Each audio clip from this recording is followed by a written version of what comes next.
Yo, what's going on, y'all? It's Cone back here again today with another video, and today I want to go ahead and make an early breakdown of the 2024 MVP race. We're about 2 months away from the season actually starting, yet I can't get the award races out of my head. And MVP in particular, I've been thinking about a lot because obviously there are your favorites. There are the guys who are widely considered the best in the world on great teams that will likely be the front runners for this award, but I think there's also a large amount of players that could jump up into consideration if they take jumps in their individual statistics, if their teams progress to the level that I think they can. There's also just overall parity in the league that makes predicting the standings really difficult, and of course being high up in the standings is necessary to be an MVP candidate, and it's made even more interesting by the new stipulation in the CBA that you have to play at least 65 games to even win the MVP award in the first place. So there's a lot of different dynamics going into this award season in particular that I think makes it really exciting. So in this video, I want to break down my front runners for the award, talk about some dark horses, some long shot guys that I think if certain things break their way, they could make their way into the conversation, and overall just go over why I think this race is going to be really good. Leave a like and subscribe if you enjoy, hit the notification bell so you don't miss out on future videos, and comment down below who you think is going to win the 2024 MVP. To nobody's surprise, if I had to pick a frontrunner right now to win MVP, it's pretty clearly Nikola Jokic. He just came off a monster individual playoff run where he led the league in points, rebounds, and assists across the entire postseason, which is absurd in its own right, but of course it also came with a championship, the first in Denver Nuggets history. He won Finals MVP and is widely now considered the best player in the world, an opinion that I also share. And coming off of that, I expect him to carry pretty much all that production over for another Nuggets team that's probably going to be towards the top of the Western Conference. In last year's regular season, he was 0.2 assists away from averaging like a 25-point triple-double, which is just completely absurd. He could do something similar that this upcoming season. Again, the Nuggets are probably going to be pretty good, and overall being considered the best player in the world, there's a big spotlight on him as the Nuggets go ahead and try and repeat as NBA champions. He's got the statistics, the team success. Jokic is obviously the front runner for MVP in my opinion. Plus, there's some outside stuff that I think also plays a bit into his favor. Jokic pretty much always plays 65 plus games. He's a pretty healthy player who really doesn't load manage that much, so he'll probably avoid that possibility of being eliminated from not playing the 65 games. And also last year, while Joel Embiid won the MVP, in my opinion, deservingly, there are a lot of people out there who think that Joel Embiid should not have won that MVP and that Jokic got robbed, which could lead to a potential development of a narrative that, hey, maybe Jokic should get this year's award because he kind of got robbed last year. Again, I think Embiid was very deserving, and I don't think Jokic needs that narrative to help him win the award. I think he can win it on his own merit, but it's certainly something that I could really see developing in this year's media cycle. There are a couple of things that I think take away from Jokic potentially winning the award. Number one is the fact that I don't know how much he actually cares about winning MVP, so I wouldn't be surprised if now that they've won a championship, he does load manage a little bit or just takes his foot off the gas like he kind of did at the end of last year's season, which did lead to Embiid building up some steam. Not that he really needed it because he was already being dominant in his own right, but Jokic did seem to kind of relax a little bit, didn't really push for the triple-double average or winning that third MVP. He was instead focused on just getting ready for the playoffs, and maybe we see something similar this year where he just doesn't take the regular season too seriously and instead just goes ballistic when the playoffs roll around. I've also noticed this weird trend when a player becomes anointed the best in the world by most people, they somewhat stop getting MVP love. We saw it with LeBron James for a majority of his career. Even though he's putting up monster seasons, he didn't get as much respect in those MVP conversations as he probably should have gotten. We kind of saw it with Giannis too after he won in 2021 and became widely considered the best player in the league. Even though he put up some monster seasons afterwards, it felt like he was never really taken that seriously as an MVP candidate and consistently looked at as an afterthought. Even though he was one of the top contenders, it never really felt like he was going to win. Now, I don't know if that's going to happen with Jokic. We'll have to wait and see, but it is a trend that I've somewhat noticed, and maybe that ends up hitting Joker a little bit. Speaking of Giannis, he's also a prime candidate to go ahead and take home the 2024 MVP award. He's also one of the top players in the league, a phenomenal offensive player who's going to give you like 30 and 15 a night. He's a great defensive player, consistently one of the top defenders in the league. He's a monster. Plus, he's going to be on the Bucks, who are going to be, again, one of the best teams in the league, and he's got a narrative that I think could ultimately help him. There are a lot of times where a player will struggle in the playoffs or their team will get eliminated early, and that ends up hurting them in the following year's MVP voting. We'll talk about Joel Embiid a little bit later because I think that's really going to be the case for him. But for Giannis, even though the Bucks went out in a 1-8 matchup in the first round in pretty embarrassing fashion, I don't think it's going to hurt him that much, and rather, I think it might spin it into a positive narrative that might even push his MVP case a little bit further. Firstly, he was hurt for the beginning of that series, so I could see media members saying, oh, if he was healthy, maybe the Bucks actually win that series instead of going out in, again, somewhat embarrassing fashion. But even disregarding that, in this upcoming season, say Giannis comes in and puts up some of the best stats of his life. He's averaging like 35 points per game. He's putting up monster defensive numbers. The Bucks are again the #1 seed in the Eastern Conference, and he's on this revenge tour of sorts. I think that's a narrative that could spin his way and lead to him getting more MVP votes. Plus, he hasn't won MVP in a few years, so all the voter fatigue should have died off at this point, and I think that could all build a pretty perfect storm of Giannis maybe taking home his 3rd most valuable player award. Speaking of guys who have won it, let's talk about the reigning MVP next in Joel Embiid. I do think he's a candidate for this upcoming season, but I'll be honest, I'd be pretty shocked if Embiid won the award. Not because I don't think he's going to end up being deserving, but because I expect the media to really not even just give him that much consideration. I hate how narrative-based the MVP award gets sometimes, as you've noticed. I've talked a lot about narratives in this video because that's ultimately kind of one of the main factors that goes into who wins the award. Of course, it takes team success, it takes individual success, but it also takes a good narrative, and the media is really not on Joel Embiid's side right now. In fact, I feel like a lot of you watching this video aren't big fans of Embiid at the moment. He's now become labeled as a playoff choker after the Sixers blew that 3-2 lead to the Boston Celtics this past year, and rather than maybe having a revenge narrative going his way in this upcoming season, I feel like the narrative is more so going to be Embiid hasn't done it in the playoffs, he's not deserving of an MVP award. I think it's weird that we often see past year's playoffs get taken into account for a regular season award the next year, but it is something that's happened a number of times. So I think that's going to end up affecting Joel Embiid. Plus, there's the 65 games limit, which is not only going to affect him, it'll probably also affect Giannis. I forgot to mention that in his section of the video. That's one of the reasons I could see both of them also falling out of this race, as they both have really struggled to meet that mark in their past few seasons. You've also got the James Harden drama with Philadelphia, and if he leaves or isn't playing, the Sixers could likely fall a bit down the standings, which could also hurt Embiid's case. And with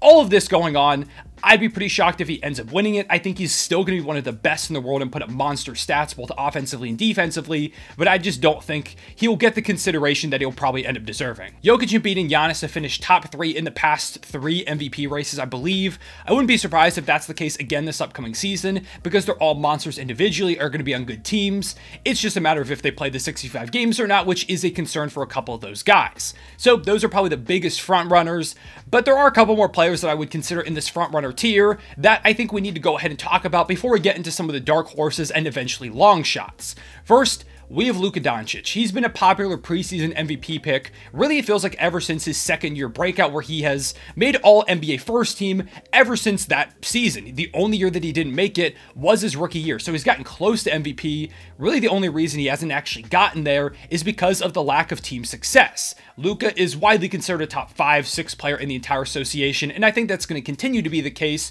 all the way until really late in his career. But if the Mavericks are never a top 3 seed, how is he going to win an MVP?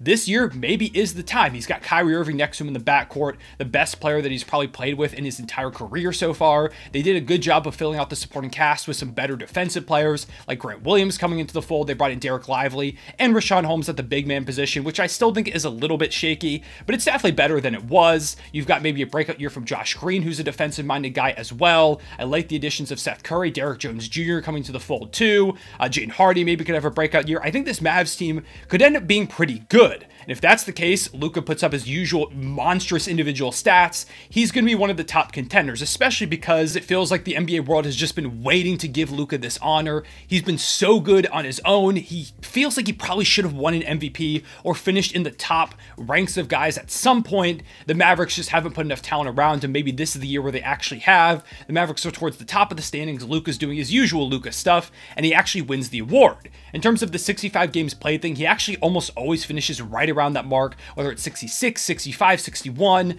So we're going to have to see. It could go one way or another, but if the Mavericks are in the thick of a really tough Western Conference playoff race fighting for top seeding, and Luka is an MVP candidate, I would expect him to try and play as many games as possible to actually get that honor, and also keep the Mavericks afloat again in what could be a really close race. Rounding out this group of top 5 contenders, I've got Jayson Tatum. He just finished top 5 in MVP voting last year. I think he could put up relatively similar numbers, putting up around 30 points per game, Tatum 9-ish boards, 5 dimes, a steal, while playing some great defense. He's going to be the best player in a Celtics team that, in my opinion, will be towards the top of the Eastern Conference standings and could very possibly win 60 games. I really like the addition of Kristaps Porzingis to this team. He's going to take some pressure off Tatum. That could lower his numbers a little bit, but I think will elevate the team a lot. Jaylen Brown is really good too, helping kind of build out that big three where I think they could end up being, again, like they were last year, one of the best offenses and defenses in the entire association. I think Derek White's going to step up at the point guard spot. I like the Celtics team a lot, and the best player on a 60-win team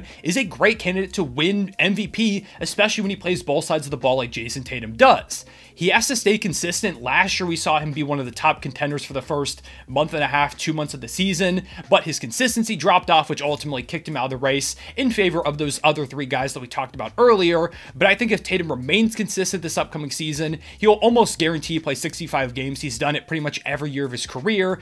I wouldn't be surprised if he's the one raising the award by the end of the season. Keep an eye out for him. A lot of people are going to consider him a dark horse, but I think he should be considered as one of the top favorites. In my opinion, one of those 5 guys will likely win MVP, but beyond that, there are still a lot of candidates, as I alluded to earlier in the video.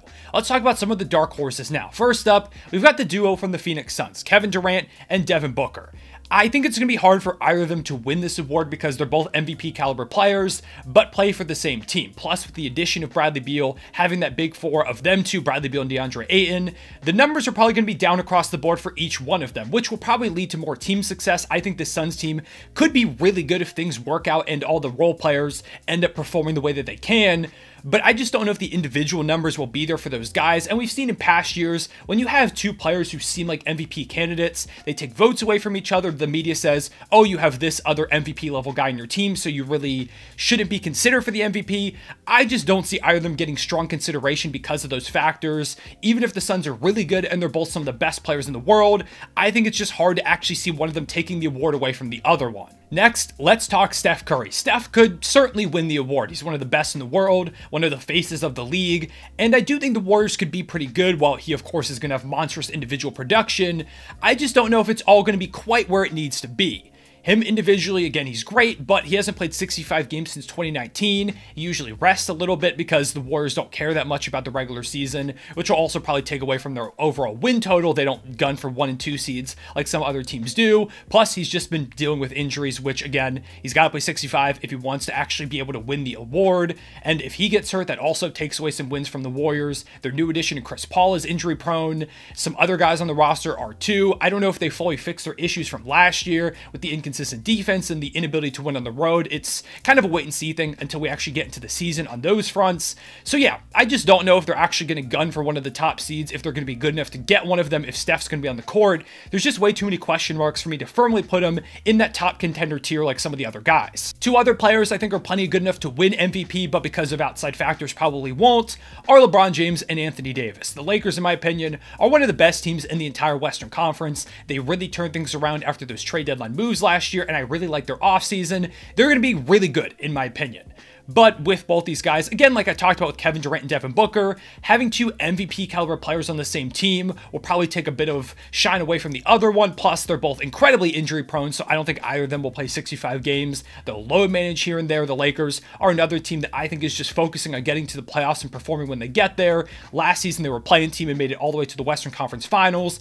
I don't think they have to gun for a 1 seed to make a deep run. I think they can do that from pretty much anywhere they land in the standing. So, similar to the Suns duo, while they're both phenomenal, I'd be surprised if either one actually won MVP. Next, let's talk Shai Gilgeous-Alexander. He just finished top 5 in MVP voting, became an All-NBA first teamer, an All-Star. He was phenomenal, and he did all that on a team that didn't even make the playoffs. This upcoming season, I think the Thunder are going to be way better, and that's not just because I'm a Thunder fan. It's a sentiment that people are having across the league. Of course, if Shai puts up similar production, he'll already be in consideration for that award, you know, putting up around 35 and 5 on great efficiency, but if the team also gets a lot of success, his team could build rapidly. OKC was one of the youngest teams in the entire league last season, and will likely get a lot of progression from a bunch of those guys. Josh Giddey, Jalen Williams, Chet Holmgren now comes into the fold having a full year to build up his body more and get ready for the NBA physicality. I think the Thunder are going to be great defensively, could really jump in the standings if things break their way. If that happens, expect Shai to be in conversations to maybe win MVP, especially if the Thunder shock the world and become one of the top seeds. Another young guard that I think could take a jump into those conversations is Anthony Edwards. I talked about this a little bit in my recent Timberwolves video. I think it's the last video that I put on the channel before making this one.